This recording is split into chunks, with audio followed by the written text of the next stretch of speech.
What is up, guys? It is the Bluebloods here, and we are here with man. I told you we only got ballers on this podcast, man. This guy is arguably one of the best players in college football, man. Definitely one of the best in the Sun Belt. We got Demetrius Taylor from Appalachian State, two-time All Sun Belt, so All American selection. This guy is one of the top sack performers coming back for the Sun Belt. He skipped out on the NFL draft this year to come back and lead the Mountaineers this year. Man, I appreciate you coming on the show. Problem. Appreciate you for having me. Absolutely, man. So I don't know where 247 and everyone got you wrong, man. They had you as a two-star coming out of high school. But what schools were looking at you the hardest as you were coming out of high school in Florida, man? Really nobody. I didn't get my first offer until going into the summer of my senior season.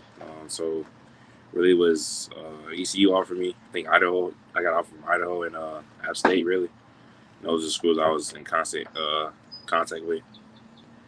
Gotcha, man. And so, you weren't so outside of, just the low offers, did you think about walking on anywhere, going the JUCO route? Like, what were some of your options and why did you decide that Appalachian State was your best shot in college football? So if I didn't get a full ride to school, I wasn't going to college. I ain't even gonna lie to you. I wasn't really thinking about college football. I wasn't thinking about college football until probably my senior season for real. But if I didn't get a full ride, I wasn't going anywhere. And then I chose App because they were most, they stayed in contact with me and they kept it honest with me about how things would be when I arrived on campus, and that was a big thing for me. And what the recruiter said, was true for the most part. As far as me playing my freshman year and stuff like that. Absolutely. I think I believe I've read somewhere you were one of only 3 freshmen in your class to play on the defensive side of the ball as true freshmen, man. So looking back, how has your game evolved from the time you stepped on App State's campus to right now as a super senior, as the leader of this team? Technique. My game has evolved through technique. When I first got here, I was really trying to, do what I do best. See ball, get ball. I mean, as any freshman would, high school is not really it's organized, but it's not really like a technique sound level of football. It's just, go play ball, make plays and stuff like that. So that's what I was really doing. When I first stepped on campus, trying to make plays through camp, trying to get on a travel squad, do this and that. But through the years, I just learned that technique will get you far, especially in a defensive run. Without the right technique, you'll get caught slipping in bad positions, and you'll be out of play, you'll be in the wrong gap, all that. So throughout the years, definitely been working on technique and my craft and stuff like that. And that's just about it for real. I got you, man. And so I know, being a true freshman, being on the field, everyone goes through these real tough learning experiences, being so far away from home and being in a new location with new teammates, new coaches. What were some of the toughest learning experiences you had to overcome at App State? I feel like everybody should say this, but not everybody, but if you're a true freshman, you understand.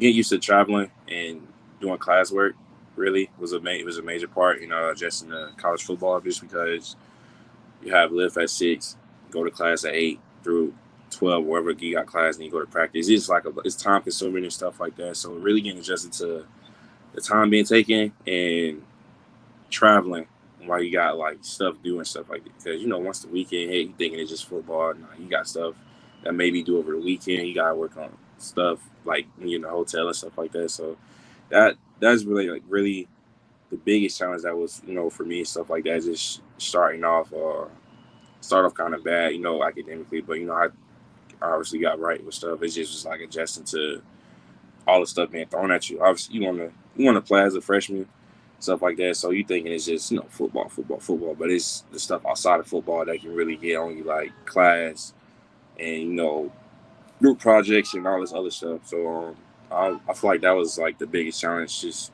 getting adjusted. Absolutely, man. And so, I mentioned it beforehand. A lot of people thought you were off to the NFL, man. A lot of the experts were like, man, he's gone. There's no way Demetrius Taylor's coming back. Why did you decide to run it back one more time for App State? Me personally, it was mentally I wasn't ready just to go through like that whole process. The off season prior to the 2020 season, just lost my mom in April, and then I had kids. I had twins 2 months later. So being adjusted to not having my mom come to see me play and being a new father was, there's a lot like before the season, and I had COVID and stuff like that, so I gained weight and just went right into the season, just played whatever. I mean, I did pretty good, produced the same numbers and stuff, like for the most part. But like mentally, it was still like I wasn't, ready to just go ahead and pursue that dream of mine yet. So, luckily the NCAA granted us that COVID year because I was a true freshman and stuff like that, so I didn't have a redshirt year. And I looked at it as like, everything happens for a reason. So I just decided to stay and, get my mind right and get my body right and stuff like that so I can be ready for the next season. Oh man, I like to hear it, and congrats on being a father too, man. That's got to be exciting. But getting on the field, man. What right now, just today, what are your biggest strengths as a player? Biggest strengths for me is definitely have leverage over most people. Strong. I'm quick off the ball, so I'm quick for my size, quick and strong. My weaknesses, I would say, is I don't know. You have to ask somebody who actually just watches me and my weaknesses, because I feel like I'm pretty strong in like all aspects of my games and stuff. So, I feel like those are my strengths. I like it, man. And so, being a fifth-year guy, being the leader of a team, I'm sure you've went through plenty of years of this. So I'm always interested in film study, especially because that's one thing that really separates high school to college is the level of film study. How much film do you study of your opponent the week going into a game? Well, after the game, usually play Saturday, depending on when we play. After the game, we right back on it. Go relax or whatever, go party or whatever, do what you do. But like Sunday, we right back in the film room and watch the game, break it down, whatever, call it a day, and then be on the next opponent. It's so much that goes into like studying an opponent. Like, me personally, start at 5. I go individually and see what their tendencies are, strengths, weaknesses, how they are in pass sets, what how quick they throw their hands when they pass it, and what gives away the run, what makes it different from play action and running and stuff like that. So it's a lot of film study that has to take place, or you won't be prepared at all. Because given that teams do throw in wrinkles and stuff, like we see this one week and then next week they come and do something different against us because they seen the weakness in our defense or whatever. But once you get adjusted to it, everybody runs the same thing over and over. It's just, they may throw in like a wrinkle or two just to throw you off. But once you get adjusted to it and stuff like that, then you should be fine. But and that is ours, like combined with, the amount of time you at the stadium, that's film the whole time. Like you just in there the whole time. I like it, man. So you don't have to give away all your secrets, man. But what is the number one mistake an offensive lineman can make against you to get beat? Is it drop stepping too deep? Is it not getting off the ball fast enough? What's the number one mistake that they do and you're like, oh, I'm at the quarterback. No worries here. It's a lot. But it's a lot because I study a lot. So depending on the opponent, like if you drop step too far, give me the inside, it's over because it's a quicker path to the quarterback. But definitely, if you give me a chest, I can just run through you. Like I said, I'm strong. I'm pretty strong guy. So you getting drove back to the quarterback, and I have leverage. So it just gives me an advantage when you just give me a chest. Honestly. I like it, man. So you've won a conference championship, man, back in 2019, and you guys have been a game or two away from getting back there both of these past 2 years. But what are the team goals for App State going into the 2021 season? Obviously to win conference, get reestablish ourselves back in the conference and stuff. We went 9-3 last season. That's good that's a great season for any other school, but here is not it, especially losing 2 conference games. It's definitely winning that, and then I don't know if we went 3 yet, but playoff is something we got our sights on if it happens, just because we're trying to be the best group of 5 team in the nation. But just win every game. I'm pretty sure everybody has the same goals, but we come so close many a times, it just never finished it. So we've been working to get the extra boost that we need to win all our games that they come our way. I like it, man. So I always ask teams, I know everyone has the team goals first, but what are some of your personal goals for the 2021 season? Hit the double-digit mark in sacks. For really, I've been close the last 2 seasons, and then y'all go back and watch from myself as well, and I miss out on a lot of sacks. Just bad angles, or I just outright miss them, losing contain and stuff like that. So double-digit sacks would be something that I'm shooting for, and just TFL, I guess. Ain't nothing to it. Yeah, I like it, man. So I know the first game on the schedule is always the most important, and you're going to give me the senior political answer here. But is there a game on the schedule that you have circled that you're looking forward to the most? Man, everybody asks me the same question. I know what game it is. In Miami, bro. It's crib. Can't wait to go play them just to say, I was there playing in front of my family. Most of my family never seen me play live in the college football setting, so that would be something, I'm looking forward to. And, just to beat them. That's, like I said, that's crib, Gotta be. But man, so you mentioned Miami, and one of your career best performances was up against UNC. Man, had the big touchdown. Was over there. Sam Howell's still having nightmares of you coming around the end, man. So this is kind of a hypothetical, and I don't know how much you want to give me here, but I've been pretty vocal on the podcast about App State moving to the ACC. Do you think that's something you want to see in the future, and do you think App State deserves a shot in the Power 5? Of course. We've been, since the move, I'm not sure, was it 2012, 2013? We've been consistent at winning, since we moved in. 6-0 bowl games. I've been a part of 4 of them. Conference championships. We have a winning record, top 5 or something. They post it every year. It's we just got to it. So we have a legit resume, push for us to move into a Power 5 conference. And honestly, North Carolina, you got Duke, NC State, University of North Carolina, and Wake Forest, all in the ACC. So, why not put us in there? We, proving ourselves, being Power 5 schools like South Carolina, North Carolina, and stuff like that. And we've been in games with Power 5 schools like Penn State, Tennessee, stuff like that. So it's I would want to see that just because I know how hard we work up here, and after I leave, it's going to be a continued tradition to win. Stuff like that. So, hopefully it happens. And if not, then they just gonna keep knocking off people. For me. So I like it, man. Yeah, because I think you guys knocked off. I think it was 2019. You guys knocked off South Carolina and North Carolina in the same season, man. That's crazy. Mm-hmm. And these last few questions, man, are about you as a player. Pretty easy, but I just want to kind of be able to promote yourself, get what your play style out there. So, which NFL defensive lineman do you look up to the most and model your game after? Good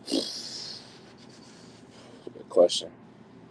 I would say get your hair. Oh, that's tough. People, I look at size and stuff. And I'm similar in size to Aaron Donald, as far as weight and height, but I probably would say Fletcher Cox or something. He's a problem. He can't block him. Once he gets going, he's going. I feel like that's me, stuff like that. And he's bigger too, so I feel like I can compare myself to him. I like it, man. I like it. And so I know this is kind of like a chicken and the egg question, but you got to pick one of them. What's most important to a defensive end, footwork or hands? Footwork. Simply because you don't, you might like depending on what type of defense you're playing in, depending on what technique you're using, your feet are most important because you step the wrong way, then you out the gap, you're already behind in the play. Step the right way, it takes you to the play. Um, as long as your feet are right, then you should be fine. Your hands, your hands will follow. Once you see a guy going down, you see it. But if your feet are wrong, then you step this way. The play is like say if it's like a stretch or something. You see the offensive line running the opposite way you step, and then you already out your gap. And they got probably 3 hats on 2 already, and there's a gap missing, and then you're supposed to be there. So I feel like your footwork is more important than your hands. Oh, like it, man. And Mm-hmm. so looking back on your career, man, who is the best QB/offensive lineman you've ever faced? QB/offensive line. Ooh, I don't face a couple. Offensive lineman, Kevin Dotson. He's from Louisiana Lafayette. Plays for Pittsburgh, I believe now. That hands are freaking huge. He didn't give up a lot of pressures and stuff. Doing, I think he was All-American, if I'm not mistaken. But he's one tough dude to go against, and especially like him and what's his name? I forgot. Robert Hunt, I think they were on the same side. Them two on the same side was just like unbeatable. But that he was a problem to deal with. Quarterback, I don't face a couple. It was let me see. I hate like the shifty quarterbacks because they can do so much in the pocket and just extend the play. But this dude from Georgia State, I forgot his name. I think his last name was Elliott. But he as a matter of fact, it was a dude who tore his ACL last year, and then he decided was it last year or the year before he decided to play when we played him. I forgot his name. I think it's Elliott or something. But he was he was a tough dude. Wasn't ducking any contact, extending plays, throwing the ball. Make you think really, and it was tough to stop him. And quarterback is a wide range, really. I would say Trace McSorley was good. He was good when we played him. He was different. He was different at Penn State.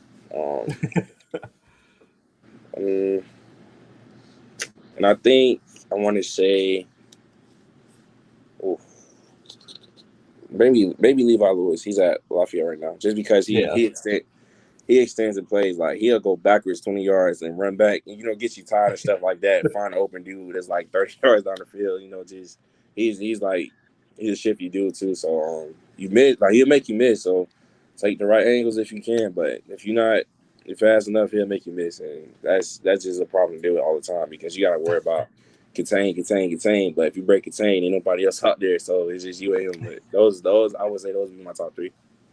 Man, Levi Lewis is a dog, man. I'm a huge fan of him. But man, so these last 2 questions are just more about like NFL, what keeps you motivated. So what keeps you motivated year in and year out through all this success, all the accolades? What keeps you coming back and giving your 150%, man?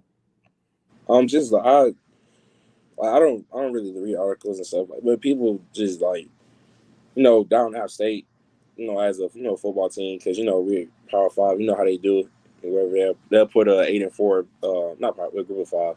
They'll put an 8-4 Power 5 team over a 12-0 Group of 5 team in a heartbeat. So just proving their doubters wrong, and people talking bad about me. It's some people it really talk good about me, but other people that don't know me is just saying oh, he's not doing this against good competition. And shoot, the Sun Belt, we're a good conference. We go beat Power 5 schools like it's nothing, and then come back play each other. It's a good competition between us. So just really proving the people wrong about App State and me in general. Like that just keep me motivated, keep me going with a motor. I love it, man. Hey, I mean, you guys got a lot of respect this year because y'all going to have a lot of teams in that preseason top 25. So, last question here, man. We all know you're going to be called sometime in the NFL draft later next spring. What is if the NFL franchise asks you what they're getting in Demetrius Taylor? What do you tell them? A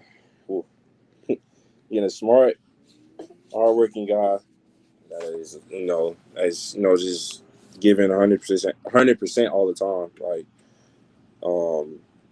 I'm not a trouble kid for me, so you don't have to worry about me being on the ESPN ticker at the bottom. I just come to football, go on.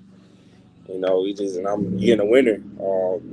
I haven't had a losing season since I've been at App State, and my high school, I come from a winning high school, and it's just I want to win. So whatever we have to do to get to the Super Bowl, win the Super Bowl, I'm with it.